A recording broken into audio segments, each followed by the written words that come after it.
Pride and Prejudice by Jane Austen. Chapter 6. The ladies of Longbourn soon waited on those of Netherfield. The visit was returned in due form. Miss Bennet's pleasing manners grew on the goodwill of Mrs. Hurst and Miss Bingley, and though the mother was found to be intolerable, and the young sisters not worth speaking to, a wish of being better acquainted with them was expressed towards the two eldest. By Jane this attention was received with the greatest pleasure, but Elizabeth still saw superciliousness in their treatment of everybody, hardly excepting even her sister, and could not like them, though their kindness to Jane, such as it was, had a value as arising in all probability from the influence of their brother's admiration. It was generally evident, whenever they met, that they did admire her, and to her it was equally evident that Jane was yielding to the preference which she had begun to entertain for him from the first, and was in a way to be very much in love. But she considered with pleasure that it was not likely to be discovered by the world in general, since Jane united with great strength of feeling, a composure of temper, and a uniform cheerfulness of manner, which would guard her from the suspicions of the impertinent. She mentioned this to her friend Miss Lucas. "It may perhaps be pleasant," replied Charlotte, "to be able to impose on the public in such a case, but it is somewhat a disadvantage to be so very guarded.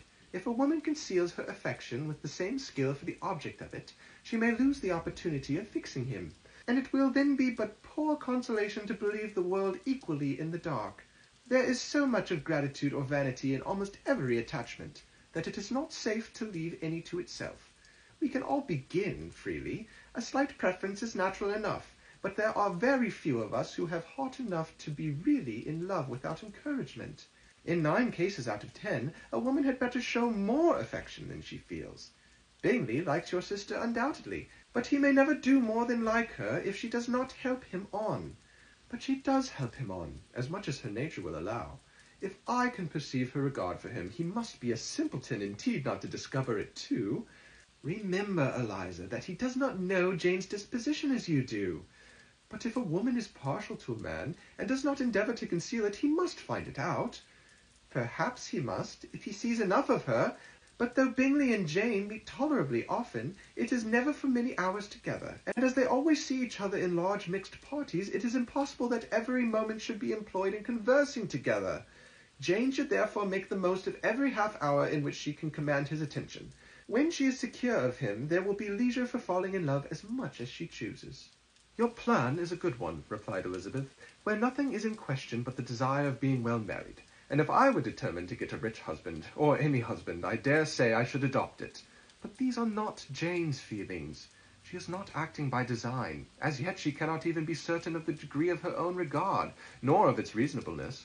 She has known him only a fortnight. She danced 4 dances with him at Meryton. She saw him one morning at his own house, and has since dined in company with him 4 times. This is not quite enough to make her understand his character." "Not as you represent it. Had she merely dined with him, she might only have discovered whether he had a good appetite. But you must remember that 4 evenings have been also spent together, and 4 evenings may do a great deal." "Yes, these 4 evenings have enabled them to ascertain that both like 21 better than commerce. But with respect to any other leading characteristic, I do not imagine that much has been unfolded." "Well," said Charlotte, "I wish Jane success with all my heart, and if she were married to him tomorrow, I should think she had as good a chance of happiness as if she were to be studying his character for a 12th-month. Happiness in marriage is entirely a matter of chance. If the dispositions of the parties are ever so well known to each other, or even so similar beforehand, it does not advance their felicity in the least. They always continue to grow sufficiently unlike afterwards to have their share of vexation, and it is better to know as little as possible of the defects of the person with whom you are to pass your life." "You make me laugh, Charlotte, but it is not sound. You know it is not sound, and that you would never act in this way yourself."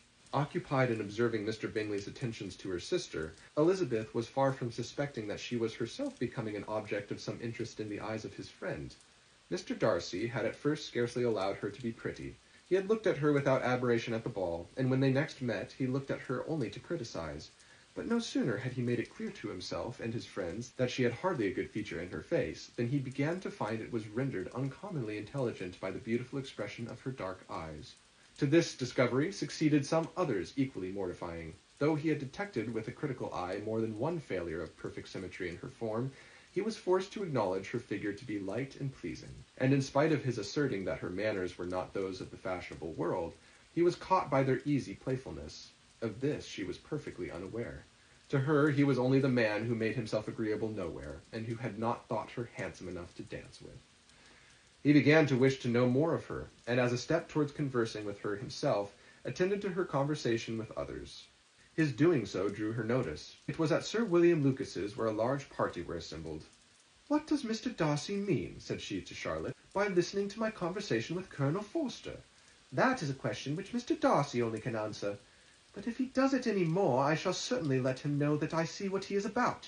He has a very satirical eye, and if I do not begin by being impertinent myself, I shall soon grow afraid of him." On his approaching them soon afterwards, though without seeming to have any intention of speaking, Miss Lucas defied her friend to mention such a subject to him, which, immediately provoking Elizabeth to do it, she turned to him and said, "Did not you think, Mr. Darcy, that I expressed myself uncommonly well just now, when I was teasing Colonel Forster to give us a ball at Meryton? With great energy, but it is a subject which always makes a lady energetic." "You are severe on us." "It will be her turn soon to be teased," said Miss Lucas. "I am going to open the instrument, Eliza, and you know what follows." "You are a very strange creature by way of a friend. Always wanted me to play and sing before anybody and everybody. If my vanity had taken a musical turn, you would have been invaluable. But as it is, I would really rather not sit down before those who must be in the habit of hearing the very best performers." On Miss Lucas's persevering, however, she added, "Very well, if it must be so, it must." And gravely glancing at Mr. Darcy, "There is a fine old saying, which everybody here is of course familiar with, 'Keep your breath to cool your porridge,' and I shall keep mine to swell my song." Her performance was pleasing, though by no means capital. After a song or two, and before she could reply to the entreaties of several that she would sing again, she was eagerly succeeded at the instrument by her sister Mary, who having, in consequence of being the only plain one in the family, worked hard for knowledge and accomplishments, was always impatient for display. Mary had neither genius nor taste, and though vanity had given her application, it had given her likewise a pedantic air and conceited manner, which would have injured a higher degree of excellence than she had reached. Elizabeth, easy and affected, had been listened to with much more pleasure, though not playing half so well, and Mary, at the end of a long concerto, was glad to purchase praise and gratitude by Scotch and Irish airs, at the request of her younger sisters, who, with some of the Lucases and 2 or 3 officers, joined eagerly in dancing at one end of the room. Mr. Darcy stood near them, in silent indignation at such a mode of passing the evening, to the exclusion of all conversation, and was too much engrossed by his own thoughts to perceive that Sir William Lucas was his neighbour, till Sir William thus began. "What charming amusement for young people this is, Mr. Darcy! There is nothing like dancing after all. I consider it as one of the first refinements of polished societies." "Certainly, sir, and it has the advantage also of being in vogue amongst the less polished societies of the world. Every savage can dance." Sir William only smiled. "Your friend performs delightfully," he continued after a pause, on seeing Bingley join the group, "and I doubt not that you are an adept in the science yourself, Mr. Darcy." "You saw me dance at Meryton, I believe, sir?" "Yes, indeed, and received no inconsiderable pleasure from the sight. Do you often dance at St. James?" "Never, sir." "Do you not think it would be a proper compliment to the place?" "It is a compliment which I never pay to any place if I can avoid it." "You have a house in town, I conclude?" Mr. Darcy bowed. "I had once some thoughts of fixing in town myself, for I am fond of superior society. But I did not feel quite certain that the air of London would agree with Lady Lucas." He paused in hopes of an answer, but his companion was not disposed to make any, and, Elizabeth at that instant moving towards them, he was struck with the notion of doing a very gallant thing, and called out to her, "My dear Miss Eliza, why are you not dancing? Mr. Darcy, you must allow me to present this young lady to you as a very desirable partner. You cannot refuse to dance, I'm sure, when so much beauty is before you." And, taking her hand, he would have given it to Mr. Darcy, who, though extremely surprised, was not unwilling to receive it, when she instantly drew back, and said with some discomposure to Sir William, "Indeed, sir, I have not the least intention of dancing. I entreat you not to suppose that I moved this way in order to beg for a partner." Mr. Darcy, with grave propriety, requested to be allowed the honour of her hand, but in vain. Elizabeth was determined, nor did Sir William at all shake her purpose by his attempt at persuasion. You excel so much in the dance, Miss Eliza, that it is cruel to deny me the happiness of seeing you, and though this gentleman dislikes the amusement in general, he can have no objection, I am sure, to oblige us for 1/2 hour. Mr. Darcy is all politeness, said Elizabeth, smiling. He is indeed, but considering the inducement, my dear Miss Eliza, we cannot wonder at his complaisance, for who would object to such a partner? Elizabeth looked archly and turned away. Her resistance had not injured her with the gentleman, and he was thinking of her with some complacency when thus accosted by Miss Bingley. I can guess the subject of your reverie. I should imagine not. You are considering how insupportable it would be to pass many evenings in this manner, in such society, and indeed I am quite of your opinion. I was never more annoyed. The insipidity, and yet the noise, the nothingness, and yet the self-importance of all these people. What would I give to hear your strictures on them?